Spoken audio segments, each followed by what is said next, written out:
The film opens in the final days of the Neanderthal era, deep in a cold, unforgiving landscape. We meet Thorn, a strong but weary father, his pregnant wife Hera, their young daughter Lark, and their fragile infant son. Thorn builds a fire inside a sheltered cave to give his family warmth and safety for the night. After the children fall asleep, Thorn and Hera share a tender, intimate moment in the flickering shadows, a quiet celebration of life amid hardship. The next morning, Thorn heads to a nearby pond to gather shellfish for food.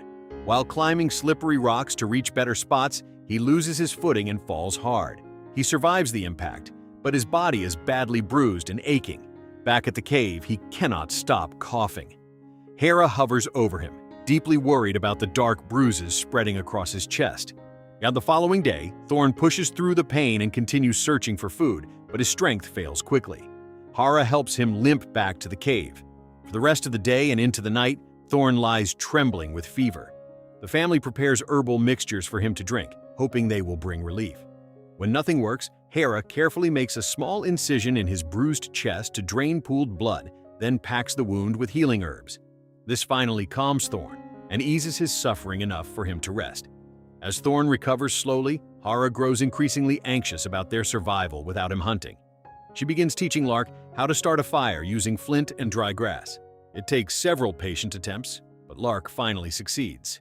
Overjoyed, the little girl runs back to the cave to show her father her new skill, only to find her baby brother has died quietly in his sleep. Thorn forces himself out of bed, carries the tiny body outside, and buries his son with gentle hands, while Hera collapses in grief beside the grave. That night, Hera remains in shock, staring blankly at the fire. Thorn mixes natural pigments from crushed plants and berries. He takes Hera's hand tenderly and guides it to press her palm against the cave wall, leaving a permanent red handprint, a silent memorial to their lost child. A few days later, while walking outside, Hera's water breaks.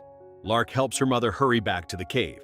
Thorn keeps Lark waiting outside while Hera gives birth to a healthy new baby, though the delivery leaves Hera dangerously weak and exhausted.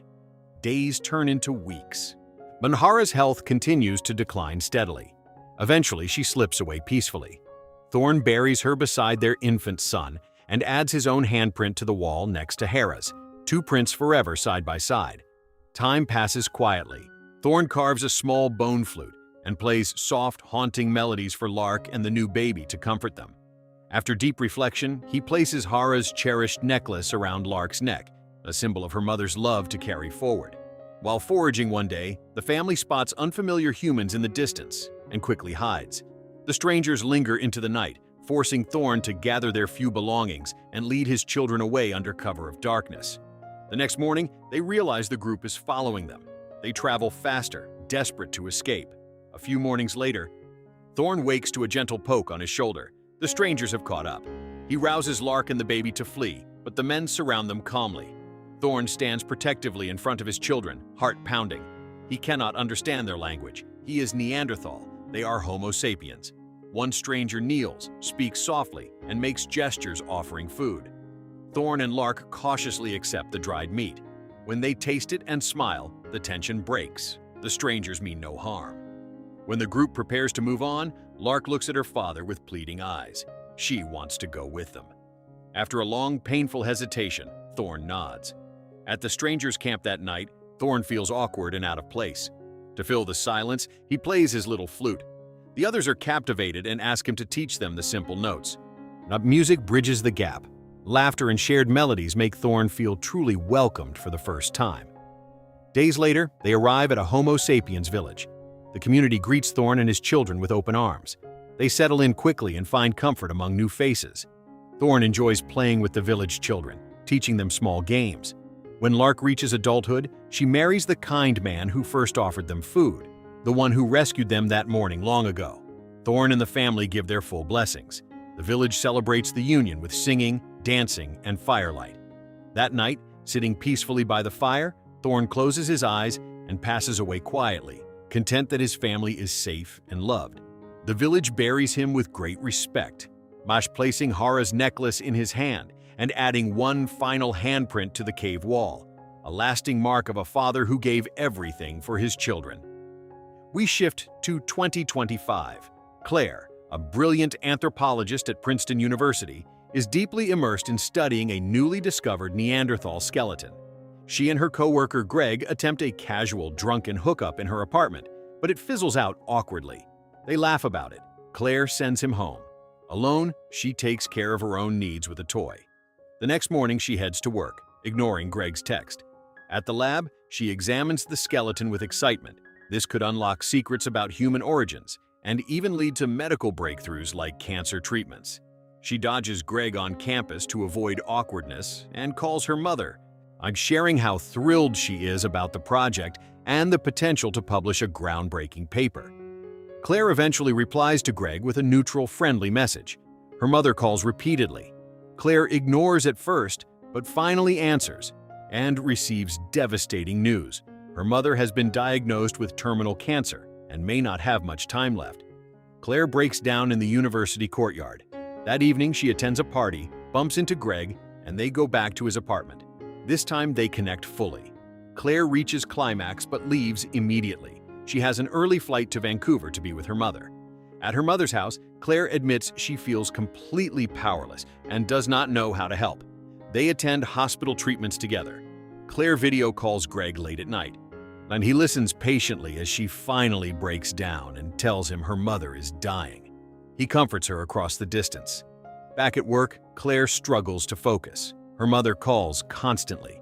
She promises to visit again on weekends. She meets Greg again. After intimate moments, she confesses she may have to quit her dream job to care for her mother full-time. She is devastated at the thought of walking away from career-changing research. An hour later, she meets the dean and officially resigns. She leaves the country after sending Greg only a brief message. On the plane, Claire cries uncontrollably. She calls Greg for support. Her mother is deteriorating rapidly, and Claire fears she will never return to the USA, meaning their relationship might not survive long distance. Greg remains hopeful and supportive, and her mother eventually passes away. Claire calls Greg again for comfort. The next day, she tries to reach him, but he is working and misses the call. He returns it later, but she is busy and hangs up quickly. In the evening, she texts while he is at dinner with friends. He feels torn about how to respond. Weeks later on a video call, Claire points out they have spent far more time apart than together. She vents frustration and accidentally blurts out that she loves him. Greg smiles, finds it endearing, and says he loves her too. Claire is still grumpy but softens. Eventually, Greg moves in with Claire. She convinces the university to allow her to continue the Neanderthal research remotely. Greg surprises her with a beautiful necklace crafted from the small, acorn-like artifact found clutched in the skeleton's hand. Claire is touched and kisses him, but she feels conflicted. Taking it was ethically questionable. During the 2029 holidays, a very pregnant Claire and Greg fall asleep on New Year's Eve. They wake to neighbors celebrating at midnight. Claire wonders if they should move. The house feels stuck in the past. Greg likes it. She nervously considers applying for a professorship, but worries it will pull her away from family. When they take their children to the museum, they see Thorne's carved flute on display. The Neanderthal cave art strongly resembles him, strongly implying the skeleton Claire studied was Thorne and her necklace was Hera's. The tour guide casually says Neanderthals weren't smart. Claire and her son immediately correct him, pointing to the flute as clear evidence of intelligence, creativity, and culture. After the guide walks away, Claire kneels and reminds her son of the importance of unity. Neanderthals and Homo sapiens did not just coexist. They formed families together, blending bloodlines and legacies across time. Far in the future, around the year 2417, longevity-enhanced pilot Coakley awakens aboard an immense advanced spaceship on a 336-year journey to the Kepler system to seed a new human civilization. She exercises, chats with her AI co-pilot Roscoe, and jokes lightly about their progress. 210 years traveled, 126 remaining. Despite the humor, profound loneliness weighs on her. She performs routine repairs and eats pureed versions of classic Earth dishes for lunch. While eating, she idly plays with the table screen and discusses the ship's deceleration systems. Roscoe expresses concern about her mental state. She's not been sleeping well. Coakley checks her small greenhouse of plants. Roscoe confirms they are receiving adequate water. Minutes later, he alerts her. Oxygen levels have dropped 1%. She inspects the plants and discovers an infection spreading. They disinfect the greenhouse and collect samples to identify the contaminant, something that should not exist in the sealed environment. Hours later, removing diseased plants results in a 4.5% loss of productive mass. Coakley grows visibly upset. Roscoe tries to cheer her with a joke. Running tests, Coakley asks about the acceptable margin of error.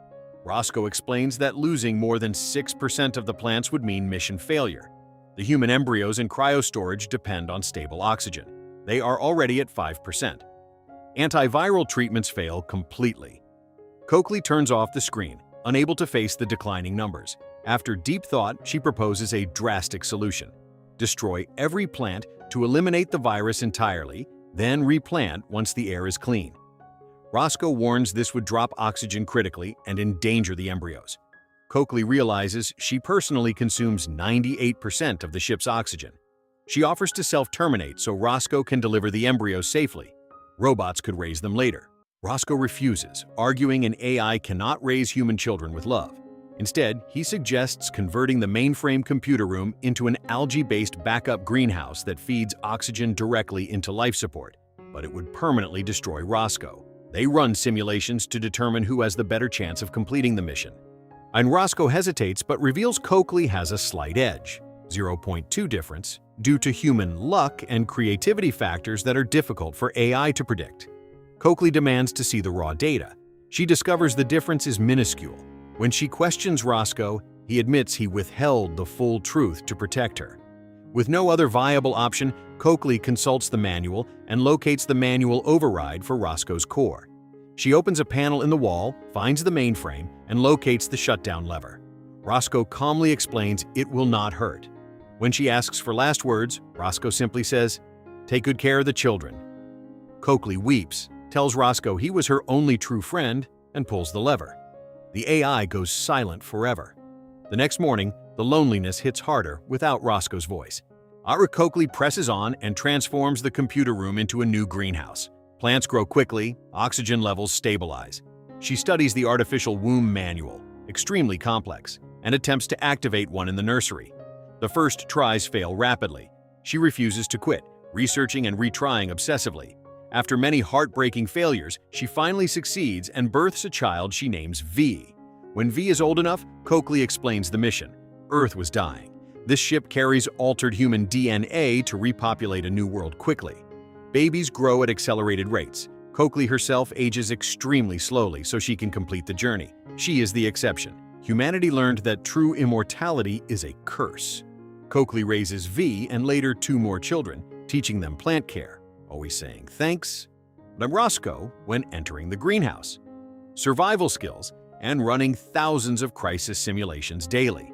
V grows frustrated with the constant failures in simulations. Coakley becomes serious. If anything happens to her, V must be ready to lead and fight for survival. The 3 timelines converge through powerful symbols. Thorn's flute displayed in Claire's museum, the cave handprints echoing across time. Hera's necklace buried with Thorn, rediscovered in the skeleton, remade by Greg for Claire, and finally given by Coakley to V as she prepares to step onto the new planet. Coakley suits up and opens the ship doors.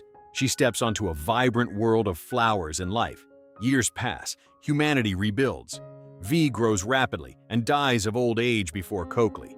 V is buried with the necklace. Then Coakley returns to the silent ship alone and breaks down. No parent should ever have to bury their child. Back in prehistory, Lark gives birth to her own child. The necklace is passed down. Thorn relaxes by the fire one final night and dies peacefully, knowing his bloodline endures. His family buries him with the necklace and adds one last handprint. In the present, Claire and Greg listen to their adult sons speak about a new elixir science promising longer life. Backstage, they leave the necklace for him with a loving message. On the drive home, they discuss the elixir and agree. They do not want to live forever. Endings give life meaning. When Claire dies of old age, her children cry at her bedside. The film closes on the universal truth. Every generation teaches, sacrifices, and passes the torch. Thorn taught fire. Claire taught unity and corrected myths. Coakley taught survival and love. In the blink of an eye, lives end, but the chain continues.